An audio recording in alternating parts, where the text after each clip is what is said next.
Hello hi అండి, అందరికీ నమస్కారం. Welcome back to our channel. ఈరోజు మన ఛానల్లో కరెంట్ అఫైర్స్ 2025 నవంబర్ 1 to 15 వరకు అండి. ఎవరైనా కాంపిటేటివ్ కానీ ఎంట్రన్స్ ఎగ్జామ్స్ కానీ ప్రిపేర్ అయ్యే వాళ్ళు ఉంటారు కదా, వాళ్ళకి ఈ నోట్స్ యూజ్ అవుతుంది అనుకుంటే మన ఛానల్లో డైలీ కరెంట్ అఫైర్స్ అయితే అప్లోడ్ అవుతుంటాయండి. ప్రిపేర్ అయ్యే వాళ్ళు ఈ నోట్స్ వాళ్ళకి కావాలి అనుకుంటే మాత్రం ఛానల్ని సబ్స్క్రైబ్ చేసుకోండి, ఫాలో అవ్వండి, షేర్ చేయండి. ముందుగా మన ఛానల్లో ఈరోజు కరెంట్ అఫైర్స్ వచ్చేసి ఇటీవల భారత కేంద్ర కేబినెట్ జాతీయ పప్పు ధాన్యాల మిషన్ కు ఆమోదం అయితే తెలిపింది అనమాట. అయితే ఈ మిషన్ ప్రధాన లక్ష్యం ఏమిటి? ఈ మిషన్ యొక్క ప్రధాన లక్ష్యం ఏమిటి? ఇటీవల భారత కేంద్ర కేబినెట్ జాతీయ పప్పు ధాన్యాల మిషన్ అయితే ఆమోదానికి పర్మిషన్ అయితే ఇచ్చిందంట, ఆమోదం తెలిపింది. అయితే ఈ మిషన్ ప్రధాన లక్ష్యం ఏమిటి అంటే జాతీయ పప్పు ధాన్యాల మిషన్కి అయితే పర్మిషన్ అయితే ఇవ్వడం జరిగింది. అయితే ఈ మిషన్ యొక్క ప్రధాన లక్ష్యం ఏమిటి? పప్పు ధాన్యాల పంటల్లో స్వయం ప్రతిపత్తి సాధించడం ఈ మిషన్ ప్రధాన లక్ష్యం. మన దేశంలో రైల్వే పట్టాల మధ్యలో పోర్టబుల్ సౌర ఫలకాలు ఏర్పాటు చేసినటువంటి మొట్టమొదటి నగరం ఇది. మన దేశంలో రైల్వే పట్టాల మధ్యలో పోర్టబుల్ సౌర ఫలకాలు ఏర్పాటు చేసినటువంటి మొట్టమొదటి నగరం ఏది అంటే వారణాసి. నెట్ జీరో ఉద్గారాల లక్ష్యాన్ని సాధించేందుకు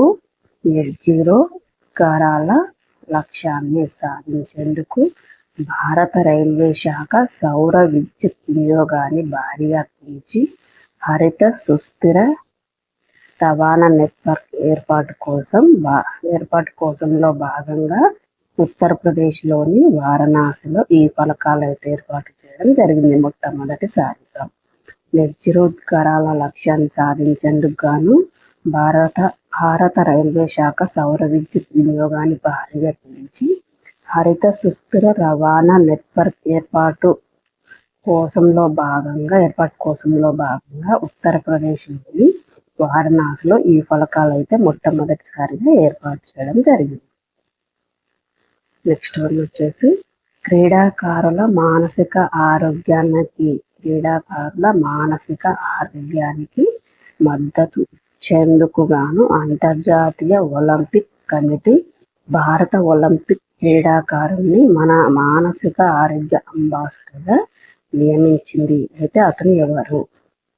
క్రీడాకారుల మానసిక ఆరోగ్యానికి మద్దతు ఇచ్చేందుకు గాను అంతర్జాతీయ ఒలింపిక్ కమిటీ భారత ఒలింపిక్ క్రీడాకారుల్ని మానసిక ఆరోగ్య అంబాసిడర్ గా నియమించింది.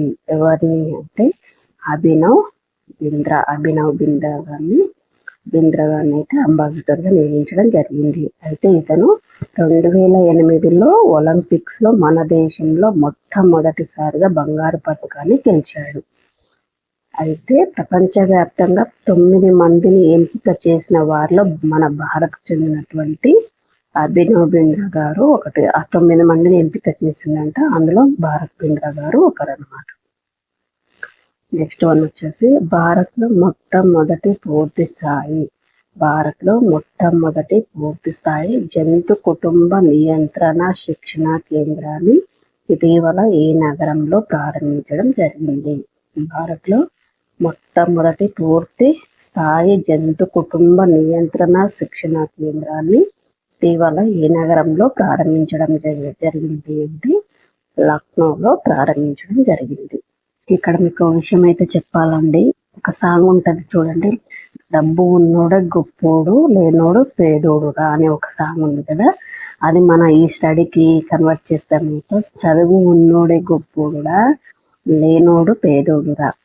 ఆస్తుపాస్తులన్నీ కూడా పెట్టుకోవడం అంటారు కదా, సో ఆస్తుపాస్తులు ఈ చదువు ఉంటే మాత్రం, ఎడ్యుకేషన్ ఉంటే మాత్రం ఎన్ని ఆస్తులైనా సరే సంపాదించుకోవచ్చు. 10 తరాల పేదరికాన్ని కూడా ఈ ఒక్క విద్యతోనే మనం సాధించుకోవచ్చు, అంటే దాన్ని అధిగమించవచ్చు అన్నమాట. మనం ఎక్కువగా ఉపయోగించిన వర్డ్ ఏంటి అంటే పోస్ట్ పోన్. ఈ పోస్ట్ పోన్ అనే వర్డ్ని అయితే ఈ ఎడ్యుకేషన్లో మాత్రం యూజ్ చేసుకోవద్దండి. ఎప్పుడు ఈ ఎడ్యుకేషన్ పాయింట్లో మాత్రం ఎప్పుడు ఏ వర్క్ చేయాలనుకుంటున్నారో ఆ వర్క్ చేసేయండి. స్టడీ విషయంలో మాత్రం పోస్ట్ పోన్ అనే వర్డ్ని అయితే కంప్లీట్గా తీసేయండి మీ మైండ్లో నుంచి. అది తీసేస్తేనే మనం ఇప్పుడు అన్నాం కదా, విద్య ఉంటే ఎన్ని ఆస్తుపాస్తులైనా గౌరవాన్నైనా మనం సంపాదించుకోవచ్చు అన్నమాట. సో నెక్స్ట్ వచ్చేసి గిరిజన గ్రామాల విజన్ 2030. గిరిజన గ్రామాల విజన్ 2030 డిక్లరేషన్ పేరుతో ఒక పత్రాన్ని ఆమోదించారు. అయితే భారత గిరిజన వ్యవహారాల మంత్రిత్వ శాఖ ఏ కార్యక్రమం కింద ఈ డిక్లరేషన్ ఆమోదించారు? గిరిజన గ్రామాల విజన్ 2030 డిక్లరేషన్ పేరుతో ఒక పత్రాన్ని ఆమోదించారు. భారత గిరిజన వ్యవహారాల మంత్రిత్వ శాఖ ఏ కార్యక్రమం కింద ఈ డిక్లరేషన్ను ఆమోదించడం జరిగింది అంటే ఆది కర్మయోగి అభియాన్ అనే కార్యక్రమం కింద ఇదైతే డిక్లరేషన్ చేయడం జరిగిందనమాట.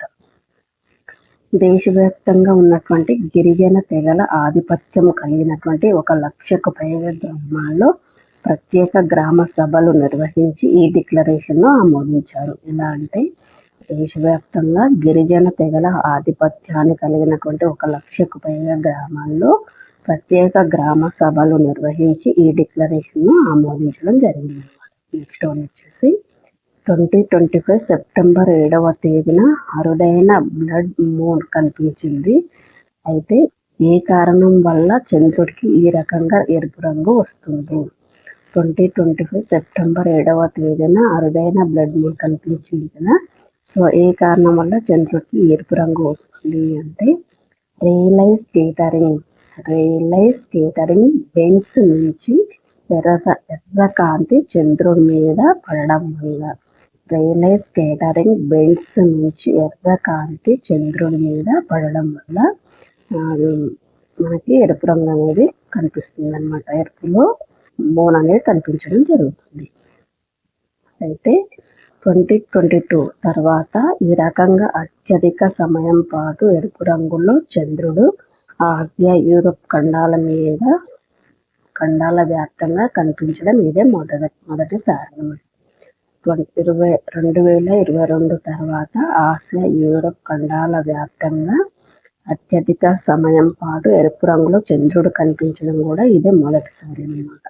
సో నెక్స్ట్ మనం వచ్చేసి ఇటీవల భారతీయ పరిశోధనలు జరిపి మురికోటి పచ్చ అనే మొక్కకు గాయాలను తగ్గించే శక్తి ఉందని తెలిపారు. అయితే ఈ చికిత్సా లక్షణాలు కలిగిన కణం పేరేమిటి? ఇటీవల భారతీయ పరిశోధనలు జరిపి మురికోటి పచ్చ అనే మొక్కకు గాయాలను తగ్గించే శక్తి ఉందని తెలిపారన్నమాట. అయితే ఈ చికిత్సా లక్షణాలు కలిగి ఉన్నటువంటి కణం పేరేమిటి అంటే యాక్టియోసైడ్ అనే కణం ఉండడం వల్ల గాయాలను తగ్గించే లక్షణాన్ని ఈ మొక్కలు కలిగి ఉంటాయి.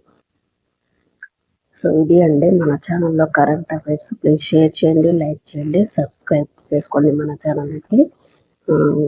కాంపిటేటివ్ కానీ ఎంట్రన్స్ ఎగ్జామ్స్ కానీ ప్రిపేర్ అయ్యే వాళ్ళు ఉంటారు కదా, వాళ్ళకి యూజ్ అవుతుంది అనుకుంటే మన ఛానల్ని సబ్స్క్రైబ్ చేసుకోండి. డైలీ కరెంట్ అఫైర్స్ అయితే మన ఛానల్లో అప్లోడ్ అవుతూ ఉంటాయి. అంతేకాకుండా మంత్లీ వైజ్ కరెంట్ అఫైర్స్ కావాలి, పీడిఎఫ్లు కావాలి అనుకుంటే నేను డిస్క్రిప్షన్లో మాత్రం ఇన్స్టాగ్రామ్ లింక్ అయితే ఇస్తానండి. నాకు అక్కడ మెసేజ్ చేయండి మంత్లీ వైజ్ పీడిఎఫ్లు కావాలనుకున్న వాళ్ళు. సో ఇన్స్టాగ్రామ్ లింక్ అయితే నేను డిస్క్రిప్షన్లో ఇస్తాను. సో ఇది అనమాట మన ఛానల్లో ఈరోజు current affairs. Thank you all of you. Keep watching.